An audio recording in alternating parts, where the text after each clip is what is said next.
Hi guys, welcome to my first video on my boxing fan channel. I basically will be talking about boxing fights and just using the channel as a sort of discussion point really. Obviously I'm not a boxer myself, and I have a lot of admiration for the sport, and I'm not obviously going to profess to be a boxer, but just a fan of the sport, and obviously watch fights where I can. So this is just my opportunity to talk about fights that have gone on and upcoming ones. So few to catch on the last week. Obviously we had Dubois v Usyk 2 weeks ago, and I think Dubois has had a lot of stick since then. I actually thought he put on a good performance against Usyk. All right, towards the latter stages, sort of, he was tiring. I think Usyk sort of upped the gears as he often does. We saw it against when he fought Bellew. We saw it against AJ in the last couple of fights. He has the ability to go through the rounds and sort of up the gears as the fight goes on, and sort of break the opponent's heart. I think he sort of broke Dubois' heart towards the end of that fight. But in the early part of the fight, I thought Dubois was sort of trying to use his strength, obviously targeting the body, and there was the controversy around the knockdown. I think in the around the fifth round. And obviously there's been debate about whether that was a legal shot or not. I mean, from my perspective, I've seen a lot of ex-pros say that it looked illegal. A lot of ex-pros say it was legal. Fact of the matter is the referee's in there. The referee judged it illegal, and obviously didn't count it as a knockdown. So there's not really much at that stage, because it's all then, he said, it's all then a case of what may have been, because we don't know what would have happened had he called it. Personally, I think had he counted Usyk there, I don't think Usyk necessarily would have got up from that shot, but we don't know. And the fact of the matter is the referee counted it as an illegal shot, gave him the time to recover, and he then went on to win, and obviously Dubois went on to fade, but the bar will come again, no doubt. I think he's still got a lot to offer in that heavyweight division. He's still young, so a couple more build-up fights for him, build-back fights for him, and then we'll see where he goes. I know they've lodged a complaint or an appeal, his promoter, but I'm not expecting that necessarily will come to much, but we'll see. Last week was Chris Eubank Jr. rematch against Liam Smith. So I thought it was interesting. A lot of the pros again in the build up to that fight, and ex-pros saying that it was clear case of repeat for Liam Smith victory. I wasn't sure, because I watched the first fight and I thought that round 3 where Eubank caused Smith a lot of trouble with his uppercuts and his sort of firing and getting his shots off.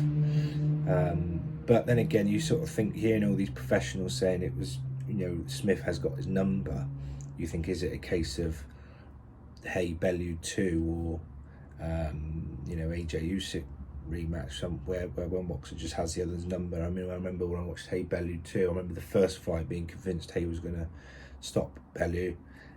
And in the rematch, I was convinced again Hay was going to stop Bellew, and obviously he got dealt with by Bellew both times.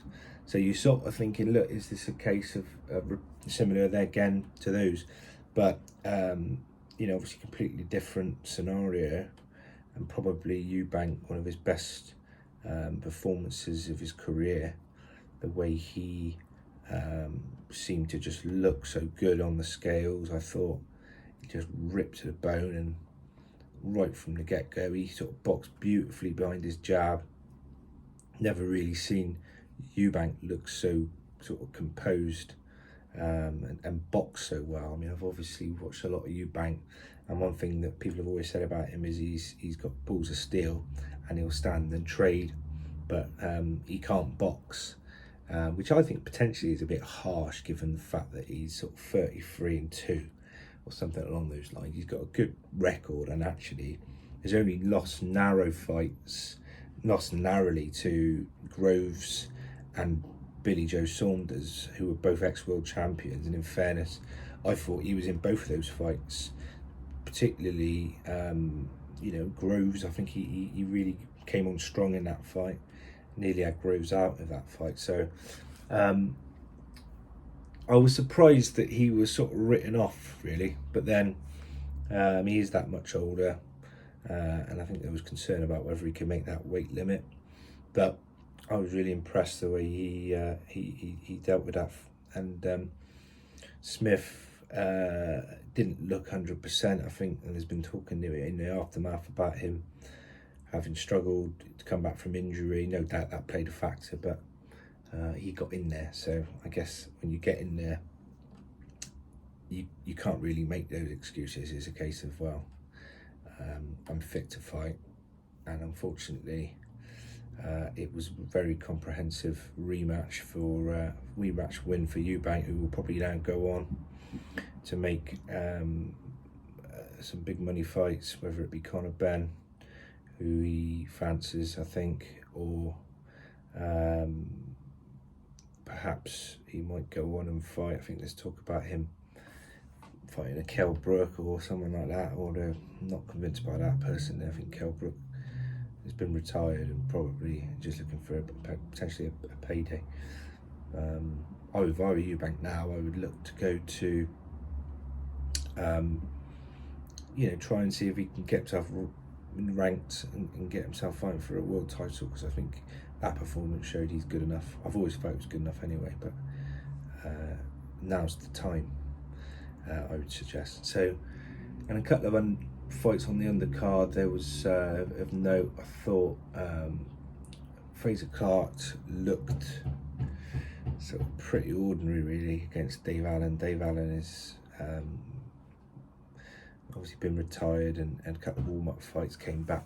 It was a big ask against Fraser Clark. I thought Fraser Clark, he looked nice behind the jab, but I was expecting him to deal with Dave Allen quite comfortably, and he sort of took his time and seemed to struggle a bit until Dave Allen pulled himself out, or his corner pulled him out halfway through.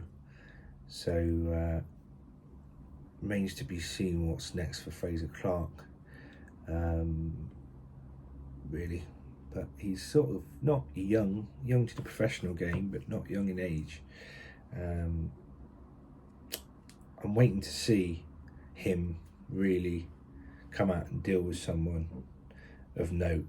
I think he's got the ability, but I just don't think he's necessarily been matched right to date.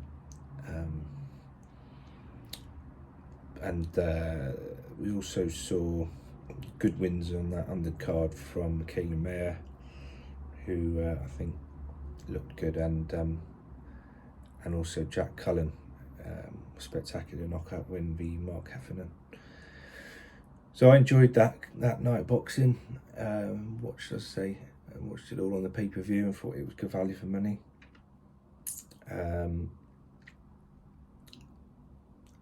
Could touch on AJ from a few weeks ago in his fight against Helenius. I know that a lot of people have come out and said still not convinced by AJ after that, I think, 7th round knockout win against Helenius,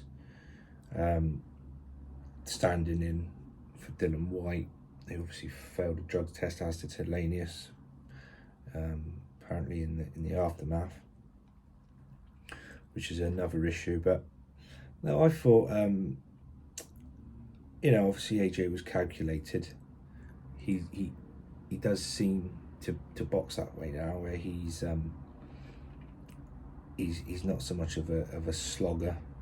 He likes to use his boxing skills, and I don't really blame him, because I think at that stage there's high risk attached to going in and trading from the get-go, and a lot of people say that he just needs to go in and let his hands go, but I think you do that, it's probably a case of leaving yourself open, and he doesn't need to do that. So he's boxed 24 rounds with Usyk, who's potentially, arguably, one of the pound for pound greats in the sport.